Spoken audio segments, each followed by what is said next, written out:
medyo napasubo ang ating kaubayan sa isang mainit na sparring nila, yung bata ni Floyd Mayweather Jr. na si Carmel Motet. Daog jud ko kay nanaw mga dagkong tae. Kung ating ipaghahambing mga kwento, ang tale of the tape ng dalawa, kung si El Capitan Jack Tipura ay may kartada sa kanyang amateur fights na walang talo dahil may isa lang din naman siyang laban na recorded sa boxrec.com. Habang itong si Moto naman mga kwento ay may kartada sa kanyang amateur na 49 wins, 2 losses at 3 knockouts. Mamaw din ang batang ito dahil sa karanasan lang niya sa amateur ay matatawag natin na kumakain din ito ng mga ulam ay mga suntok at nagmemorienda din ito ng mga pasasamuka at bugbog sa katawan. Sa professional record naman ang ating kaubayan syempre ay may hindi na rin mapag-iwan ng kartada sa boxing dahil meron na siyang 24 wins, 1 loss at 18 knockouts. Habang itong si Moto naman mga kwento ay may malinis na record na sa buwan ng Setyembre sa nakarang taon pa lang ito naging pro boxer at may kartada siya na 2 panalo at lahat yan ay knockout at parehong nagawa niya sa round 1 lang. Sa ngayon itong si Tipura mga kwento ay lumalaban sa mas mabigat na timbang dahil ayon sa boxrec.com. Itong si Tipura ay nasa super lightweight division na, habang itong si Moto naman ay nasa lightweight division. Si Tipura ay may height na 5 feet at 6 inches, habang itong si Moto naman ay 5 feet at 2 inches. Ang fighting stance ni Tipura ay southpaw o kaluwete, habang itong si Moto naman ay orthodox. Mga kwento, ito ang ilang mga screenshots ng nasabing sparring nila.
Mga kwento, sa gustong makakapanood ng full run sparring nila ay nasa baba lang po ang nasabing link na video. At video courtesy po tayo sa YouTube channel na Kevin The Great TV. At kayo na rin ang magsabi kung sino nga ba ang nabugbog sa dalawa, ang El Capitan ba? Pangbata ni Floyd Mayweather Jr. na si Carmel Motet. Pero teka lang, bago mo panoorin ang sparring, alam niyo ba na sa ngayon ay may panibagong award na naman ang natanggap itong si Naoya Inoue. Sa ating mga nakaraan na mga videos ay ating naitampok sa ating kwentuhan na itong si Inoue ang naging pangalawang Asyano pero pinakaunang hapon na naging Fighter of the Year sa taong 2023 ng prestiyosong The Ring Magazine sa Amerika. Pero sa ngayon mga kwento ba, itong si Inoue ay nakatanggap na naman bilang Most Valuable Player Award mula sa American Boxing Writers Association. At ang sabi nga ng promoter at manager ni Inoue na si Hideyuki Ohashi, ang natanggap na parangal ni Inoue ay simula pa lamang ito. Ang ibig sabihin niya dito mga kwento ay may mga marami pang paparating na susungkitin ng mga awards itong si Inoue. Kaya naman ang masabi lang natin kay Chairman Ohashi-san, parang Inoue palaging MVP sang. Ang labang ay dapat parating diyang sa Japan.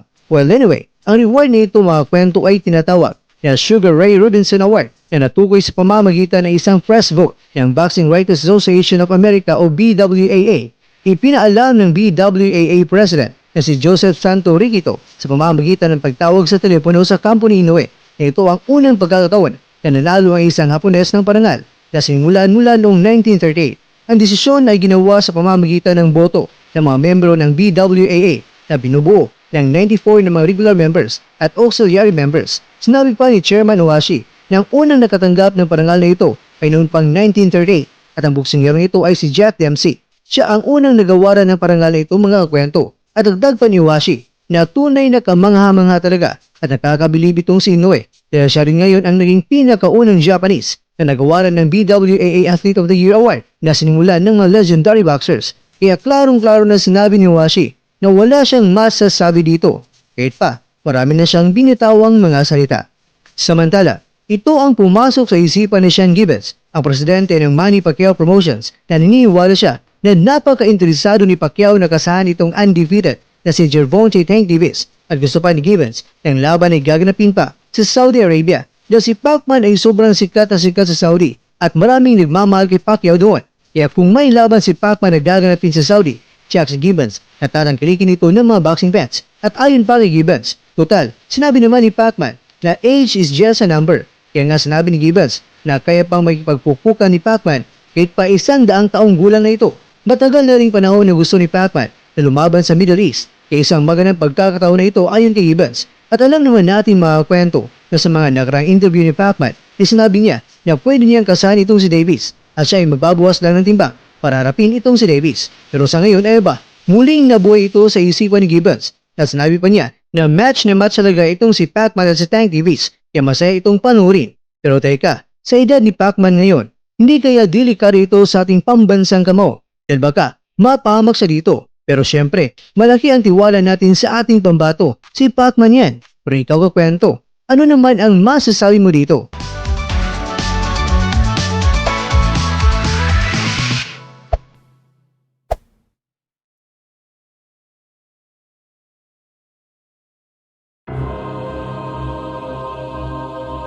Mga kakwento, may mga bigating mga plano pa rin si Sean Gibbons kay Manny Pacquiao hanggang sa ngayon. Ang past prime Pacman kontra sa mga Optimus Prime sa boxing ngayon.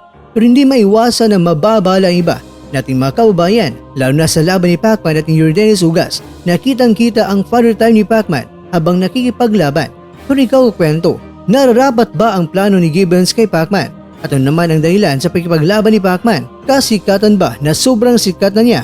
O di kaya pera para masalong yayaman pa siya? Pero ano man ang plano ni Gibbons na papayag din naman si Pacman? Okay lang yan dahil alam ko naman na handa pa rin tayong suportahan ang ating kababayan, ang legendary boxer na si Pacman.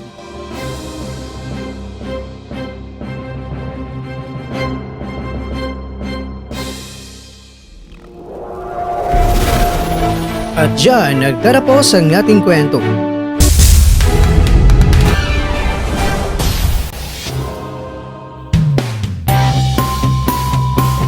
Maraming salamat mga kakwento sa inyong panonood. Pero baka naman mga kwento ay nagustuhan niyo po ang kwento natin ngayon. Baka pwede niyo po akong mabigyan dyan ng like, subscribe at pa-click na rin sa bell button. Pero bago tayo tatapos mga kwento ay syempre, shoutout po muna tayo dyan sa ating mga kakwento. Kay kakwentong user, kay kakwentong V. Sunny, maraming salamat kakwento. Kay kakwentong Marjorie Bandula, at ikaw kwentong nanonood ngayon, shoutout sa iyo dyan. Bueno, hanggang dito na po muna ang ating kwentuhan at abangan nyo lang po ang ating susunod na video. At dito lang po yan sa isang channel na kung saan maaaring ito'y mga kwentong di pa na kwento sa inyo.